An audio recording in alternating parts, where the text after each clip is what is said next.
C'est Ursule encore. On est le 13 septembre 2020. Alors je viens sur la trompette et je viens proclamer le retour de notre Seigneur Jésus-Christ. Amen. Soyez bénis abondamment. Et je viens m'excuser pour mon nez. Je nasie un peu. C'est pas évident. On est dans les temps. On est dans l'automne. Et la température, elle s'est un peu refroidie.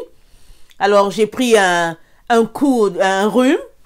Mais, amen, cela ne nous empêche pas d'apporter la parole de Dieu. Amen.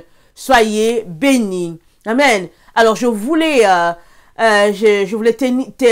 finir avec la série que j'avais entamée sur l'égarement, l'illusion, comment on appelle ça, nos chemins de pensée, toute cette série-là, au fait qui renvoie un peu à notre rébellion, à notre attitude face à ce qui nous arrive. Amen. Ou bien à ce qui risque de nous arriver. Amen. Alors aujourd'hui, je viens parler de quand c'est Dieu lui-même qui t'égare. Amen. Quand c'est Dieu lui-même qui t'égare, alors y a-t-il encore quelque chose à faire? Malheureusement, quand c'est Dieu lui-même, il me semble qu'il n'y a plus rien à faire. On a plein d'exemples dans la parole de Dieu qui montre que quand Dieu s'élève et qu'il dit « c'en est assez », alors la puissance d'égarement, une fois qu'elle est libérée, elle te perd à tout jamais. Alors, il est très important que toi et moi puissions craindre ce Dieu-là et saisir que, à lui le dernier mot. Si il nous parle, et puis on n'écoute pas, à un moment donné, il nous écarte, il nous éloigne du chemin parce qu'on devient un danger pour tous ceux-là qui sont en train de marcher sur ce chemin-là. On devient un obstacle pour les autres qui veulent marcher dans la vérité parce qu'on devient leur ennemi. Amen. À partir de ce moment-là, Dieu qui sait toutes choses, il se rend tout simplement compte que bon, ça vaut pas la peine. Amen. On a par exemple un cas d'égarement dans le cas de Pharaon, mais la Bible nous dit Pharaon n'était pas un enfant de Dieu, c'était pas un Israélite. Amen. Alors, Moïse a grandi dans la cour familiale, chez le Pharaon. Alors, à un moment donné, il s'est échappé parce qu'il y a une situation où il a mis la main sur quelqu'un et puis cette personne est morte. Alors, finalement, il est allé très loin et le Seigneur lui a demandé de revenir. Amen. De revenir. Et le Pharaon qui était là, qui n'a pas connu Moïse, en tout cas, continue de maltraiter le peuple. Amen. Il a maltraité le peuple. Et la Bible nous dit, et Dieu endurcit le cœur de Pharaon. Il envoie Moïse. Et ça nous dit, et Dieu endurcit le cœur de Pharaon. Et Pharaon n'a pas laissé aller le peuple. Etc., etc. C'était toujours, et Dieu endurcit le cœur de Pharaon. Alors, et Dieu a dit à Moïse, je vais lui montrer ma puissance. Il va savoir, quand Israël va sortir d'Égypte, le Pharaon saura qui je suis. Il saura qui est le Dieu d'Israël. Amen. Ça, c'est le cas d'une situation avec un païen. Amen. Mais dans le cas d'une situation avec un enfant de Dieu, il est très important qu'on saisisse que la base, c'est souvent notre désobéissance envers ce Dieu-là. Ce Dieu-là, c'est pas notre petit ami. C'est pas notre petit copain. On doit saisir cela. Ça, c'est quelque chose qu'il est très important de régler à notre niveau. On est une génération qui n'a de respect pour personne. Une génération arrogante. Une génération qui pense qu'elle connaît. Et puis même qui se met souvent à expliquer les choses en dehors de ce que Dieu a dit. Et puis on essaye de forger cela pour dire que c'est dans le sens, c'est dans tel sens. Ça, c'est très dangereux. Très, très important d'être petit devant ce Dieu-là. Alors, si on persiste dans notre illusion, dans notre égarement, dans notre rébellion, dans notre refus d'écouter ce que Dieu dit, il dit, bon, ça y est. On va lui envoyer, en tout cas, une petite puissance, là, une dunamis, là, qui va faire que finalement, il sera égaré puisqu'il aime cela. Puisqu'il aime mentir. Il aime les mensonges. Il n'aime pas la vérité. Aidons-le, s'il vous plaît. Alors, on envoie ça pour dire, ok, fini avec ce cas-là. Jugement fait, c'est réglé. Amen. Alors, toi et moi sommes appelés à faire très, très attention devant ce Dieu-là, le créateur de l'univers. C'est lui qui nous a créés. Alors, je ne le dirai pas assez. C'est pas notre petit ami. Amen. Alors, en tant que parent, même souvent, on le dit à nos enfants. Moi, je le dis souvent aux enfants. Je le dis, ça dépend. Écoutez, on parle, on cause, on rit avec les enfants et tout et tout. Mais à un moment donné, quand ça prend une petite direction, je dis attention. Je suis pas votre petite amie, là. Attention, là, ici. Il est très important que les enfants sachent que oui, maman rit, et puis on s'amuse, on parle, on s'exhorte, mais à un certain moment, hein, il faut qu'il y ait une barrière, il faut qu'il y ait une limite là qui dit, ici, là, on franchit pas. Parce que maman, elle demeure quand même maman, après tout. Elle est la mère qui a porté, et puis qui a cajolé, qui a chéri, et puis qui donne des paroles encourageantes, mais elle a aussi une autorité. Et cette autorité-là, elle va pas t'écraser, mais il est très important que tu saches comment parler à cette autorité-là. Alors très souvent, chez les enfants de Dieu, on a cette fâcheuse manière-là de dire que Dieu est notre petit ami. Alors moi je dis toujours que Dieu n'est pas notre ami. Il y a une chanson qui dit « Je suis l'ami de Dieu, je suis l'ami de Dieu, oui Dieu m'a choisi ». Alors excusez un peu ma voix, mais on n'est pas l'ami de Dieu. Jésus dit « Si vous faites ce que je vous commande, je ne vous appelle plus serviteur, vous êtes mes amis ». Mais Dieu, depuis quand on peut être l'ami de Dieu? Dieu est Dieu. Il est Dieu sur nos vies. Est-ce qu'on peut mettre la barrière nous-mêmes et réaliser que il est Dieu? Amen. Et à partir de ce moment-là, ça nous donne vraiment de lui donner vraiment la place qui lui revient. Et puis quand il t'appelle, s'il t'appelait, en tout cas tu fais attention pour arriver. Et quand tu arrives, tu te tiens. Amen. Avec les mains croisées, tu te tiens, tu attends. Si tu te dis assois-toi, tu t'assois. Mais tu ne viens pas pour dire, hey, yo, hey, comme les gens font ici, font avec leur rap et tout ça, là, ils pensent que Dieu est leur petit ami, ils disent, yo, hey, ami de Dieu, et puis, etc. Ça, c'est des conneries. Ça dit que c'est très important d'établir une barrière, vraiment nous-mêmes, entre ce Dieu-là et nous, mais une barrière de respect, s'il vous plaît. Pas une barrière de péché, mais une barrière de respect. Ça, c'est très, très important. Amen. Alors, quand c'est Dieu lui-même qui t'égare, qu'est-ce qui te reste à faire? Amen. Et tu n'as plus rien à faire. Et donc, très important que tu n'en arrives pas là. Alors, c'est maintenant que tu le fais. C'est-à-dire que tu pries, tu supplies, tu dis, Seigneur, aide-moi, s'il te plaît, aide-moi à ne pas... Seigneur, viens à mon secours, que je ne sois jamais égaré. Que tu ne me livres pas, Seigneur. Ne me livre pas, Seigneur. Aie compassion, aide-moi à mettre en pratique ce que tu me dis de faire. Amen. Alors, allons-y, regardez certains passages.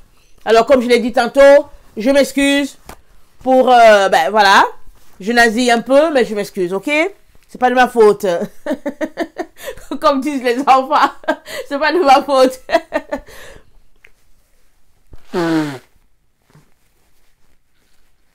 Bon, excusez, on peut mieux parler encore pendant quelques minutes. On va regarder Ézéchiel 12, le verset 1 à 2. Ézéchiel 12, le verset 1 à 2. Des situations où, en tout cas, Dieu arrive à égarer son peuple. Amen.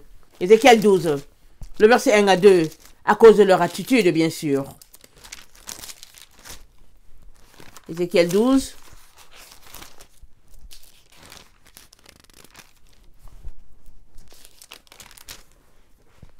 La parole de l'Éternel me fut adressée en ces mots. Fils de l'homme, tu habites au milieu d'une famille de rebelles, qui ont des yeux pour voir et qui ne voient pas, qui ne voient point, des oreilles pour entendre et qui n'entendent point, car c'est une famille de rebelles. Amen. Une famille de rebelles, ils n'entendent pas. Ils ont les yeux, ils ont les oreilles. Avec leurs yeux, ils ne voient pas, avec les oreilles, ils n'entendent pas. Ça, c'est déjà, en tout cas, un prérequis pour l'égarement. Ça, c'est déjà très, très, c'est mauvais, là. Amen. Ézéchiel 12, le verset 10 à 16. Dis-leur, ainsi parle le Seigneur l'Éternel. Cet oracle concerne le prince qui est à Jérusalem et toute la maison d'Israël qui s'y trouve. Dis, je suis pour vous un signe. Ce que j'ai fait, c'est ce que je leur... Attendez. Ce que j'ai fait, c'est ce qui leur sera fait. Ils iront en exil, en captivité. Et le prince qui est au milieu d'eux mettra son bagage sur l'épaule pendant l'obscurité et partira. On percera la muraille pour le faire sortir. Il se couvrira le visage pour que ses yeux ne regardent pas la terre. J'étendrai mon rei sur lui et il sera pris dans mon filet. Je l'emmènerai à Babylone, dans le pays des Chaldéens. Mais il ne le verra pas et il y mourra. Tous ceux qui l'entourent et lui sont en aide, et toutes les troupes, je les disperserai à tous les vents, et je tirerai l'épée derrière eux. Et ils sauront que je suis l'Éternel, quand je les répandrai parmi les nations, quand je les disperserai en divers pays. Mais je laisserai d'eux quelques hommes qui échapperont à l'épée, à la famine et à la peste, afin qu'ils racontent toutes leurs abominations parmi les nations, et ils iront et ils sauront que je suis l'Éternel. Amen. Alors, la sentence est tombée. Et Dieu, il a dit, et regardez un peu ce qu'il dit, c'est le roi de Babylone qui vient les déporter, mais qu'est-ce qu'il dit? Il dit, j'étendrai mon ré sur lui, verset 13, et il sera pris dans mon filet. Il ne dit pas le filet du roi de Babylone, il dit dans son filet à lui. Alors, c'est Dieu lui-même qui envoie le roi de Babylone à exercer le jugement sur le roi d'Israël. Amen. Alors, quand Dieu a décidé, voilà, Dieu a longtemps parlé, et puis il n'écoutait pas. Et là, maintenant, le jugement est venu. La sentence est tombée. Donc, il est très important qu'on s'organise pour ne pas tomber, pour ne pas arriver à une telle situation qui déplaise à notre Dieu. Amen. Béni soit le nom de ce Dieu-là. Alors, Ésaïe 6, le verset 8 à 13. Ésaïe 6, le verset 8 à 13. Alors, excusez-moi. J'entendis la voix du Seigneur disant, qui enverrai-je et qui marchera pour nous? Je répondis, me voici, envoie-moi. Il dit alors, va et dis à ce peuple, vous entendrez et vous ne comprendrez point. Vous verrez et vous ne saisirez point. Rends insensible le cœur de ce peuple, endurcis ses oreilles et bouche-lui les yeux, pour qu'il ne voie point de ses yeux et n'entende point de ses oreilles. Ne comprenne point de son cœur, ne se convertisse point et ne soit point guéri. Je dis, jusqu'à quand, Seigneur? Il me répondit, jusqu'à ce que les villes soient dévastées et privées d'habitants, jusqu'à ce qu'il n'y ait personne dans les maisons, et que le pays soit ravagé par la solitude, jusqu'à ce que l'Éternel ait éloigné les hommes, et que le pays devienne un immense désert. Et s'il y reste encore un dixième des habitants, ils seront à leur tour anéantis. Mais comme le térébinthe et le chêne conservent leur tronc quand ils sont abattus, une sainte postérité renaîtra de ce peuple. Amen. Excusez-moi. Une sainte postérité renaîtra de ce peuple. Alors, Dieu cherche quelqu'un qui a envoyé, et Jérémie se pointe. Jérémie a été trouvé quelqu'un avec un cœur qui plaise à Dieu. Il a été trouvé quelqu'un qui craint l'Éternel. Et Dieu l'a donc envoyé, Dieu l'a pris, il l'a envoyé, il lui dit, voilà, ils vont voir, il dit, ils ont des yeux, mais ils ne verront pas, ils ont des oreilles, ils n'entendront pas, ils comprendront même pas ce qui se passe, parce que c'est un peuple endurci. Et Jérémie dit, non pas Jérémie, Ésaïe lui dit, jusqu'à quand, Père? Jusqu'à quand, Seigneur? Il dit, jusqu'à ce qu'il y ait le désert. Alors, rappelons-nous, je l'ai déjà mentionné plus d'une fois, Ésaïe c'est un livre de notre temps, amen. On a souvent l'impression que Ésaïe ça parle du temps où Israël était esclave en Égypte, etc. Ça parle un peu de la déportation d'Israël, mais une bonne partie dans les écrits d'Ésaïe parle de la fin de notre époque. Ce serait très intéressant, je vous encourage à lire Ésaïe, Apocalypse, Jérémie, Ézéchiel, lisez-les ensemble, c'est très intéressant, ça va vous donner vraiment beaucoup de révélations. Pardon, vous allez mieux comprendre Ésaïe. Vous allez mieux comprendre, pardon, Apocalypse. Quand on lit Ésaïe, on comprend mieux Apocalypse. Amen. Donc, excusez-moi pour le bruit que je fais. J'essaye de respirer du mieux que je peux. C'est pas toujours évident. Amen. Alors, donc voilà, le peuple est rebelle. Il est rebelle, ils n'entendent pas, et puis tout ça. Et finalement, Dieu dit à Jérémie, en tout cas, jusqu'à ce que j'envoie la déportation, jusqu'à ce que le pays soit désert. Je veux nettoyer, en quelque sorte. Alors, Dieu étant notre Dieu, Dieu étant notre Créateur, il faut qu'on comprenne qu'à lui le dernier mot. Amen. On est une génération vraiment enflée d'orgueil. Une génération pédante. Souvent, on pense qu'on connaît, on pense qu'on est arrivé, et puis on a des diplômes, et on pense qu'on peut impressionner ce Dieu-là. Faisons très très attention. Amen. En tout cas, sachant que c'est lui qui nous a créés, c'est lui qui nous a fait. Amen. Et nous sommes son troupeau. Amen. Il est Dieu au-dessus de nous et nous sommes le troupeau. Et une fois que tu comprends cela, tu as une manière de te comporter. Amen. Alors, allons-y.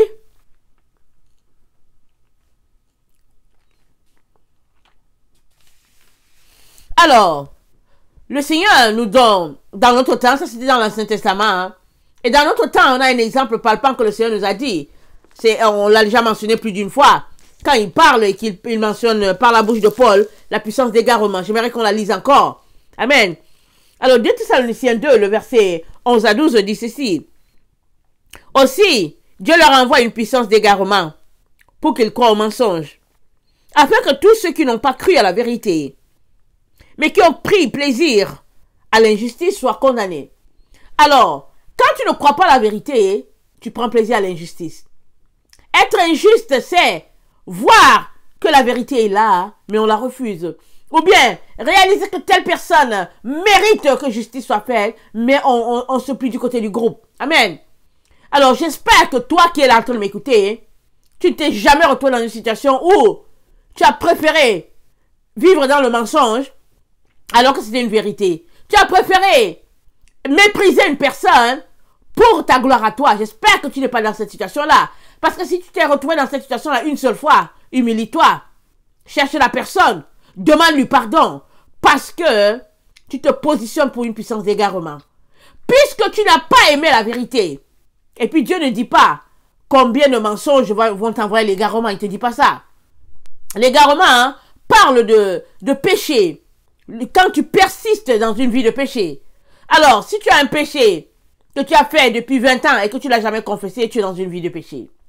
Amen. Quand bien même tu n'ajouterais pas d'autres, le simple fait que ce péché-là est caché, tu es dans une vie de péché.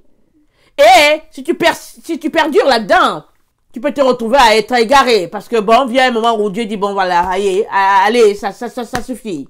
Amen. Alors, allons-y lire le verset 3 de Thessaloniciens 2, le verset 3. Le Seigneur nous dit quoi? Que personne ne vous séduise. D'aucune manière. D'aucune manière. Que toi et moi, nous ne soyons séduits. Il ne faut pas qu'on dise que oui, c'est parce que, et puis bon, voilà. Non, non, non. D'aucune manière, nous soyons séduits. C'est pas parce qu'il vient du même pays que nous. C'est pas parce que c'est notre boss. C'est pas parce qu'il a plus d'argent que nous. C'est pas parce qu'il est physiquement, il nous impressionne. Non, non, non. D'aucune manière, ne soyons séduits, dit le Père. Alors, car il faut que l'apostasie soit arrivée auparavant et qu'on ait vu paraître l'homme du péché, le fils de la perdition. Est-ce qu'on le voit paraître? Oui, le fils de la perdition, il a paru.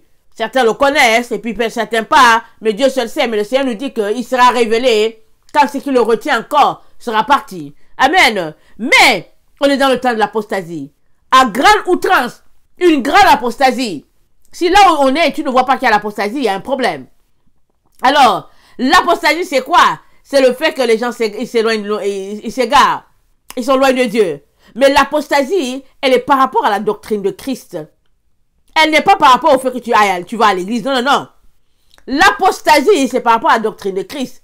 Et la doctrine de Christ, c'est quoi? C'est la doctrine que Dieu nous a donnée depuis le commencement du monde. Il n'y a pas une autre doctrine. Il a dit à Israël, il a donné les 10 commandements. Si toi, tu es là, tu m'écoutes là, que tu dis que Jésus va venir te chercher et que tu vas adorer dimanche, sache que tu as déjà un problème. Il y a un sérieux problème à ton niveau. Parce que le sabbat, c'est pas dimanche. C'est samedi. C'est samedi que Dieu s'est reposé. C'est pas aujourd'hui qu'il s'est reposé. Tu es dans l'illusion. Va te repentir. Et change. Et alerte les gens de ton église. Mais si tu continues dedans en te disant que oui, tu adores le Seigneur et tout, alors il y a un problème. Soit peut-être que le Seigneur te dit de continuer d'aller. Alors si tu es une telle personne qui continue à aller à l'église dimanche, alors ça veut dire que samedi, tu as observé le sabbat. Amen. Moi, pendant au moins 3 ans, j'ai continué d'aller à l'église quand j'ai su que, quand j'étais arrivé à la conclusion que je ne pouvais pas jouer sur 2 fronts, amen, depuis 2017, j'ai décidé d'observer le sabbat. Le Seigneur me l'a convaincu, c'était pas compliqué, j'ai lu, j'ai vu. Mais il fallait que je continue d'aller à l'église jusqu'à ce que le Seigneur me libère. Amen. J'ai continué d'aller. Mais, tous les samedis, j'observais le sabbat. Je priais pour que le Seigneur m'aide. Souvent, il m'arrivait au début, il m'arrivait d'oublier complètement. Et puis, j'étais là en plein milieu. J'ai dit, oh non, je dis c'est le sabbat, oh non. Alors, mais petit à petit, le Seigneur m'a aidé. Je me suis mise dans la danse. Amen. Alors, c'est question de principe, c'est question de décision, d'obéir à Dieu. Ou bien de marcher selon nos propres convoitises, notre propre convoitise. Amen. Alors, si toi là, qui m'écoutes en ce moment, tu dis que tu es en train de te préparer pour le ciel, et que c'est dimanche que tu adores, que c'est dimanche c'est ton sabbat, et que oui, on peut choisir n'importe quel jour, que ce soit lundi ou mardi, tu es dans l'illusion. Tu es déjà trompé. Et tu vas tourner en rond. Et si tu continues comme ça, la puissance d'égarement te guette. Amen. Elle te guette très bien. Très important de mettre les pendules à l'heure. Il est très important pour cela. Amen. Alors, 2 Thessaloniciens 2, le verset 4. L'adversaire qui s'élève au-dessus de tout, ce qu'on appelle Dieu, ou de ce qu'on adore, jusqu'à s'asseoir dans le temple de Dieu, se proclamant lui-même Dieu. Amen. Il va s'asseoir dans le temple, c'est déjà une abomination. Amen. C'est déjà quelque chose, s'asseoir dans le temple de Dieu, alors que Dieu ne t'a pas donné la permission. Mais maintenant, vers le temps où il va se proclamer lui-même Dieu, c'est là où c'est ça la bévue. C'est la bévue. Mais vous savez quoi? Le Seigneur dit, et le verset 5, il dit, ne vous souvenez-vous pas que je vous disais ces choses lorsque j'étais encore chez vous. Et maintenant, vous savez ce qui le retient, afin qu'il ne paraisse qu'en son temps. Car le mystère de l'iniquité agit déjà. Il faut seulement que celui qui le retient encore ait disparu, et qui retient le Saint-Esprit. Le Saint-Esprit, c'est lui qui retient le mystère de l'iniquité. C'est le Saint-Esprit encore sur la terre, qui fait que, en tout cas, le péché, on peut encore, en tout cas, le canaliser un peu. Parce que les personnes qui le canalisent sont sur la terre. Les enfants de Dieu ne sont pas encore partis. Mais vient un temps, bientôt, où un groupe, Dieu mettra un groupe à l'écart. Il les mettra en sécurité. À partir de ce moment-là, tous verront ce monsieur-là. Amen. La Bible l'appelle le fils de perdition. Amen. Tout le monde le verra, les gens vont dire, waouh. Mais pour le moment, ils sont voilés. Et pourquoi sont-ils voilés? La Bible dit, le verset 8, alors paraîtra l'impie, que le Seigneur Jésus détruira par le souffle de sa bouche, et qu'il anéantira par l'éclat de son avènement. Amen. L'apparition de cet impie se fera par la puissance de Satan, avec toutes sortes de miracles, de signes et de prodiges mensongers. Amen. Signes, miracles, prodiges mensongers. Avec toutes les séductions de l'iniquité pour ceux qui périssent parce qu'ils n'ont pas reçu l'amour de la vérité pour être sauvés. Parce qu'ils n'ont pas reçu l'amour de la vérité qui les aurait sauvés. Ils n'ont pas aimé la vérité. Ils ont aimé le mensonge. Ils ont aimé le faux. Ils ont aimé l'hypocrisie. Ils ont aimé la gloire des hommes plus que Dieu. Ils ont aimé... Attendez, il faut que je lise tout ce que j'ai noté. Ils ont aimé... attendez, il faut que je note mes mots. Ils ont aimé les flatteries. Ils ont aimé les plaisanteries. Ils ont aimé jouer au serpent. Être serpent, c'est quoi? C'est que tu es là avec la personne, tu penses qu'elle est avec toi, mais en arrière, elle est avec l'autre personne, ton ennemi. Alors, si tu es en relation avec des gens comme ça, fuis, hein. Ils vont te tuer. Je te dis pourquoi ils vont te tuer. Parce que tu penses que vous êtes ensemble. Tu confies tes secrets à une telle personne, alors qu'elle est la main de l'ennemi dans ta propre maison. Dans ton intimité. Elle va te tuer. Elle va te tuer d'une telle personne. Alors, quand tu as des gens comme ça autour de toi, fuis-les. Allez, débarrasse-toi d'eux. C'est mieux de n'avoir aucun ami que de traîner avec des gens comme ça. Des serpents, hein, fuis-les. Amen. Alors, donc, le mystère de l'iniquité agit déjà. Mais il faut seulement que celui qui le retient ait encore disparu. Le Saint-Esprit encore est sur la terre. Amen. Et on est là encore. Béni soit le Seigneur. Mais on doit comprendre, toi et moi, que cette vie-là, elle est déjà finie. Elle est finie. De toutes les manières, depuis le jardin d'Éden, la vie de Satan était déjà finie. La mort était la sienne. Et pourtant, ça a duré 6000 ans. Et c'est encore en train de durer. Et le jour vient où il sera lié pendant 1000 ans. Mais c'est pas maintenant. Alors, quand Dieu mettra ses enfants en sécurité, pendant 3 ans et demi, cet impie-là, il va exercer un jugement terrible sur les enfants de Dieu qui ont cru au mensonge. Pourquoi Dieu va se servir de cette personne-là pour niquer tous ces chrétiens-là qui ont cru au mensonge? Ça, c'est le jugement de Dieu. Un peu comme ce qui s'est passé quand il a parlé tantôt avec... quand il a parlé à Jérémie, il a dit le roi sera pris dans mon filet. Alors que Dieu parlait du roi Nebuchadnezzar qui venait déporter les Juifs, mais Dieu a parlé de son filet à lui. Dieu a parlé de son filial parce que c'est lui-même qui a dit, bon, ça y est, c'est le temps que le roi de Nebuchadnezzar a envahi Israël. Parce qu'Israël avait trop péché. Amen. Alors, cet impie-là, la Bible nous dit que Dieu va se servir de cette personne-là pour exercer le jugement sur ses enfants. La bonne nouvelle, c'est qu'il y a beaucoup de ces enfants qui seront sauvés. Amen. Comment? Leurs yeux vont s'ouvrir. Ils vont réaliser que, oh, ils se sont fait prendre. Ils vont dire, je préfère mourir. Ils n'ont qu'à me tuer, je veux juste voir Dieu. Mais il y a d'autres qui vont s'enfler d'orgueil, qui vont dire, oh, bon, Dieu m'a abandonné, ok, bon, ça va, je vais me donner en même temps au diable, et puis voilà. Mais ça, c'est manquer de jugement, et c'est être orgueilleux. Amen. L'humilité veut que, si tu te retrouves dans cette situation, l'humilité veut que tu viennes devant Dieu, que tu pries, que tu supplies, afin qu'il te donne de considérer que ta vie n'est qu'une vapeur.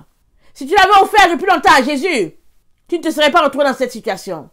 Mais parce que tu as joué entre le blanc et le noir, parce que tu as joué entre la vérité et le mensonge, alors Dieu va se servir de cet impie-là pour exercer le jugement. Il est donc très important que tu saisisses que le temps où tu es, c'est le temps où tu puisses ranger ta vie avec le Seigneur. Le temps où tu le supplies de t'aider à sortir de l'égarement par toi-même. Avant que Dieu juge que bon, voilà, ça y est. Sors du faux semblant, de l'hypocrisie, du mensonge, plaisanterie, moquerie, et puis le fait de dire les mensonges alors que bon, voilà, tu vois la vérité. Le fait d'être cachotier. Sors de la zone de ténèbres et que la lumière soit partout autour de toi et puis en toi. Amen. Nous sommes les enfants de lumière. Tu ne peux pas continuer de jouer. Amen. Tu ne peux pas continuer de jouer. Faire croire que tu es avec le Seigneur alors qu'en réalité, tu es dans les ténèbres. Amen. Alors cet homme-là, il va se faire adorer dans le temple de Dieu. Beaucoup de gens, les yeux vont s'ouvrir parce qu'ils savent que Dieu est dans les cieux. Beaucoup d'enfants de Dieu savent que Dieu est en haut. Ils le savent. Mais ils sont là, comme ils ont aimé les flatteries, ils ont aimé la séduction, ils ont aimé la camaraderie, l'amitié, ils ont aimé. Donc voilà, leurs yeux, les écailles vont tomber un de ces jours. Quand Dieu aura mis ses véritables enfants en sécurité. Je t'encourage à être du groupe qui sera mis en sécurité. Ce groupe qui n'a pas peur de la mort. Ce groupe-là qui a livré toute sa vie pour le Seigneur. Amen. Que le Seigneur nous donne de faire partie de ce groupe jusqu'au bout. Béni soit le nom de ce Dieu-là. Amen. Alors, c'est un groupe qui n'a pas laissé le Saint-Esprit les transformer. Allons-y, regardez Jean 16. Qu'est-ce que Jésus nous dit du Saint-Esprit? Il a dit, et quand il sera venu, il nous enseignera toutes choses. C'est ça qu'il a dit. Alors Jean 16, le verset 13, ça dit ceci. Je vais commencer à 12. J'ai encore beaucoup de choses à vous dire, mais vous ne pouvez pas les porter maintenant. Quand le consolateur sera venu, l'Esprit de vérité, il vous conduira dans toute la vérité. Car il ne parlera pas de lui-même, mais il dira tout ce qu'il aura entendu, et il vous l'annoncera, et il vous annoncera les choses à venir. Il me glorifiera, parce qu'il prendra de ce qui est à moi, et il vous l'annoncera. Tout ce que le Père a est à moi.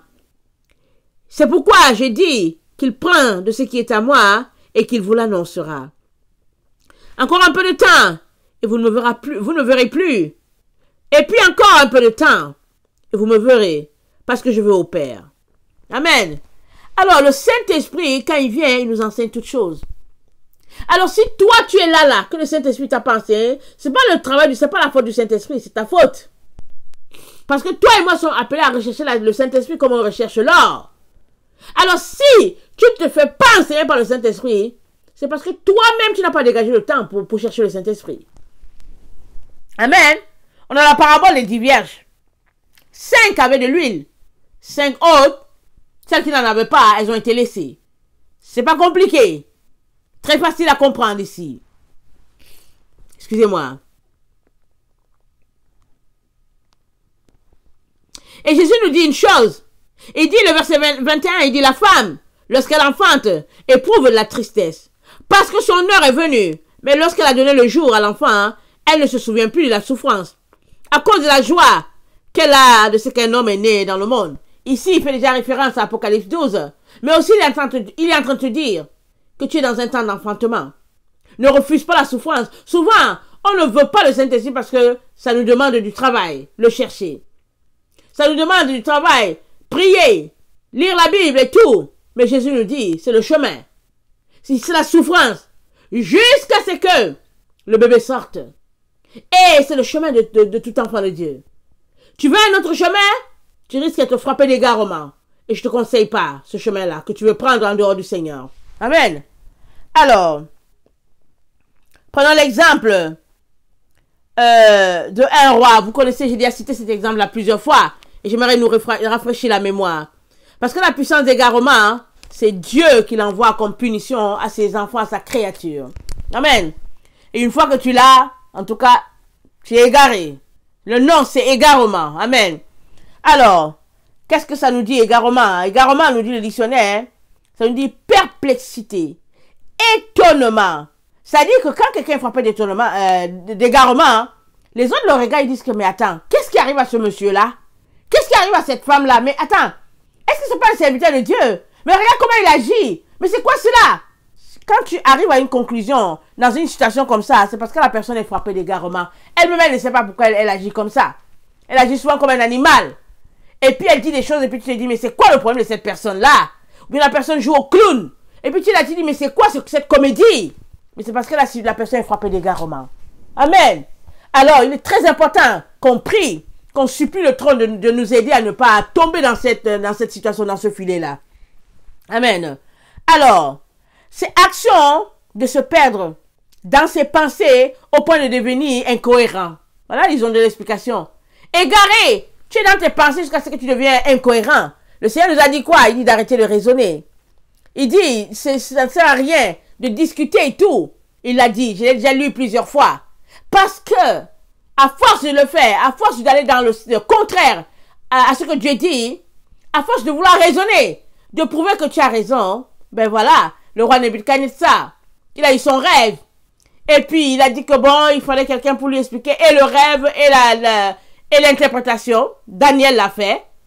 Et puis, Daniel lui a parlé que tu es la tête d'or et tout. Mais, il a quand même trouvé l'occasion, un jour, pendant qu'il marchait dans sa cour, il a essayé de vouloir dire combien il était grand et il a été frappé d'égarement.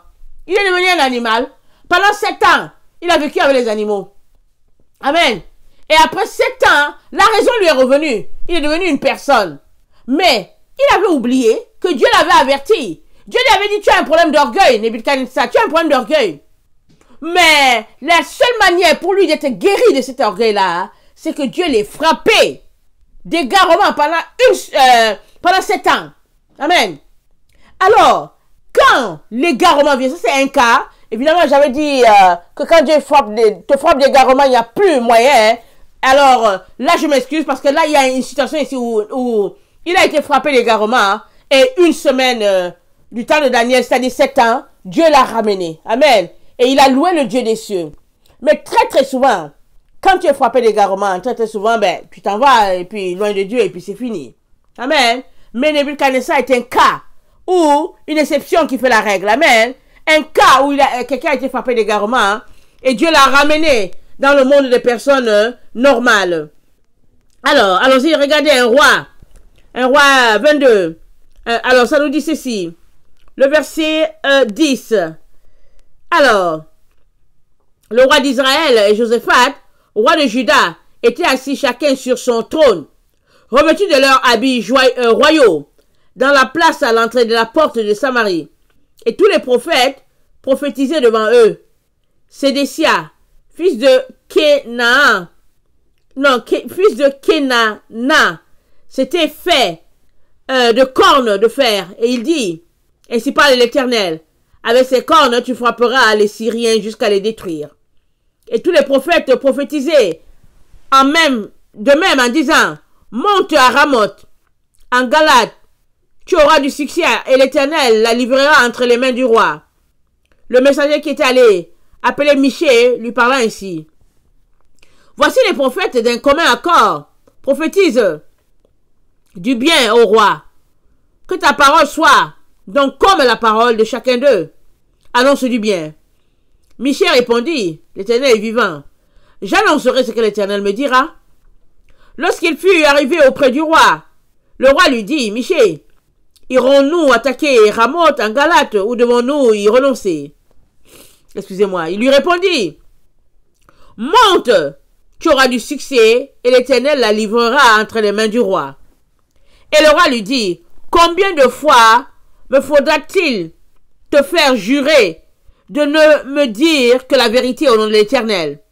Michée répondit, je vois tout Israël dispersé sur les montagnes, comme des brebis qui n'ont point de berger. Et l'Éternel dit, ces gens n'ont point de maître, que chacun retourne en paix dans sa maison. Le roi d'Israël dit à Josaphat, ne te l'ai-je pas dit? Il ne prophétise sur moi rien de bon. Il ne prophétise que du mal. Et Michée dit, écoute donc la parole de l'Éternel. J'ai vu l'Éternel assis sur son trône, et toute l'armée des cieux se tenait auprès de lui, à sa droite et à sa gauche. Et l'Éternel dit, qui séduira Akab pour qu'il monte à Ramoth, en Galade, et qu'il y périsse? Ils répondirent, l'un d'une manière, l'autre d'une autre. Et un esprit vint se présenter devant l'Éternel et dit, moi, je le séduirai. L'Éternel lui dit, comment? Je sortirai, répondit l'esprit, et je serai un esprit de mensonge dans la bouche de tous ces prophètes. L'Éternel dit, tu le séduiras, et tu en viendras à bout. Sors et fais ainsi. Et maintenant, voici l'Éternel a mis un esprit de mensonge dans la bouche de tous ces prophètes qui sont là. Et l'Éternel a prononcé du mal contre toi. Donc voilà, Michée dit au roi qu'au fait, l'Éternel a mis un esprit de mensonge. C'est pourquoi ces prophètes-là, ils prophétisent là. Ils ne savent même pas qu'ils sont en train de mentir. Ils pensent que c'est Dieu qui leur parle. Mais ils sont frappés d'un esprit d'égarement. Excusez-moi. Et cet esprit d'égarement qui les frappe, c'est un esprit de mensonge. Amen. Ils sont frappés. Mais ils n'ont pas conscience que c'est un esprit qui est en train de les mentir. Mais Michée, qui marchait de manière droite devant l'Éternel, il a vu l'esprit de mensonge qui était là. Il a assisté au conseil des cieux. Et il dit au roi, mais non, c'est un esprit de mensonge qui est en train de te tromper. Moi, Michée, je suis en train de te dire la vérité. Amen.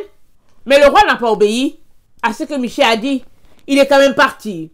Parce qu'il pensait que les autres lui disaient la vérité. Parce que le roi était frappé d'égarement. Il était entêté. Il n'écoutait pas.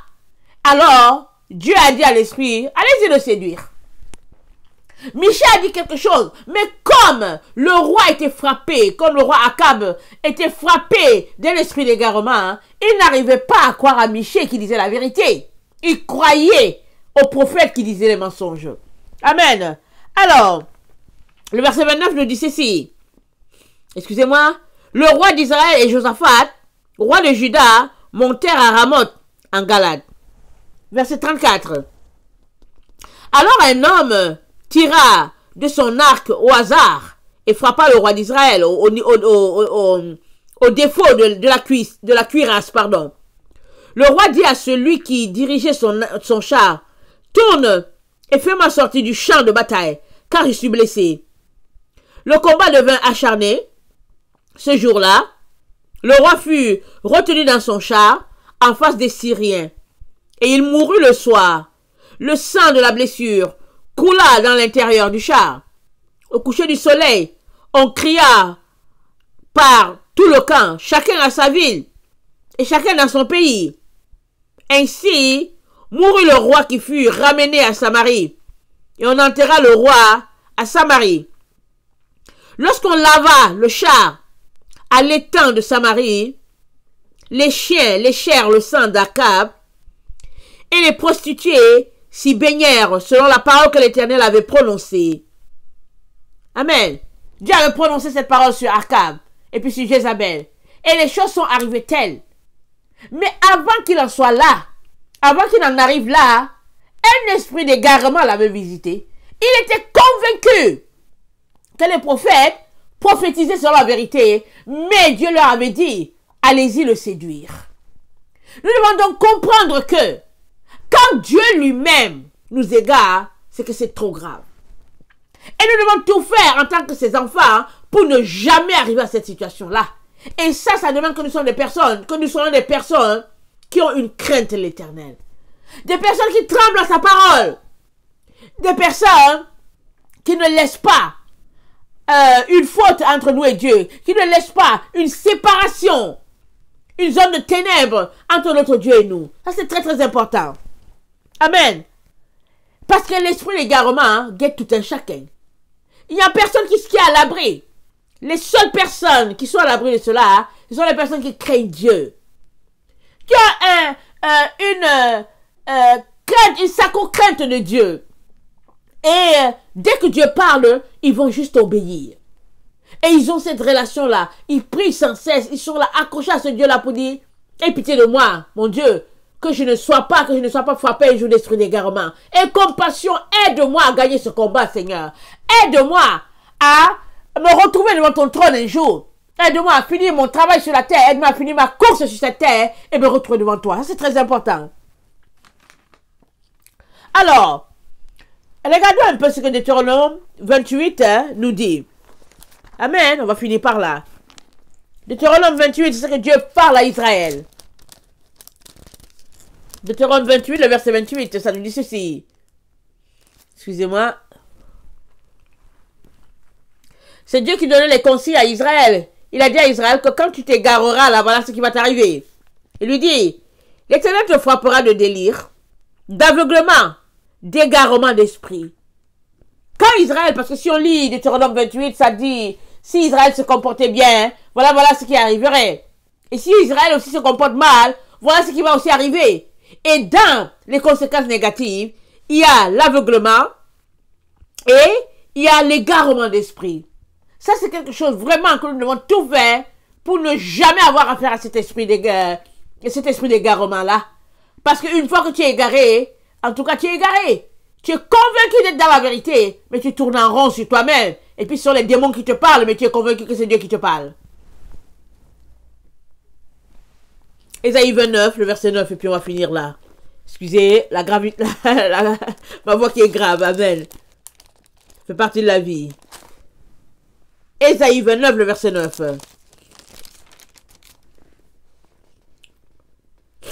Excusez-moi. Soyez stupéfaits et étonnés. Fermez les yeux et devenez aveugles. Ils sont ivres, mais ce n'est pas de vin. Ils chancellent, mais ce n'est pas l'effet de liqueur forte. Car l'Éternel a répandu sur vous un esprit d'assoupissement. Il a fermé vos yeux. Entre parenthèses, c'est écrit les prophètes. Il a voilé vos têtes, les voyants. Toute la révélation est pour vous comme les mots d'un livre cacheté, que l'on donne à un homme qui sait lire en disant, lis donc cela, et qui répond, je ne le puis, car il est cacheté. Ou comme un livre que l'on donne à un homme qui ne sait pas lire en disant, lis donc cela, et qui répond, je ne sais pas lire. Le Seigneur dit, quand ce peuple s'approche de moi, il m'honore de la bouche et des lèvres, mais son cœur est éloigné de moi. Et la crainte qu'il a de moi n'est qu'un prétexte de tradition humaine. C'est pourquoi je frapperai encore ce peuple par des prodiges et des miracles. Et la sagesse de ces sages périra. Et l'intelligence de ces hommes intelligents disparaîtra. Amen. Donc, l'égarement d'esprit a tout à voir avec la punition de Dieu. Amen. Et cela peut arriver à n'importe qui. Et la sagesse veut que tu prennes conseil de ce qui s'est passé. Tu regardes les exemples des années passées, les exemples des siècles passés. Tous les exemples sont dans la Bible.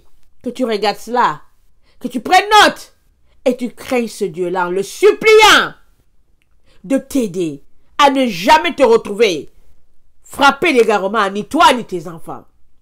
Prions, supplions, intercédons que ce Dieu-là nous donne d'arriver jusqu'au bout de notre travail sur la terre. Soyez bénis.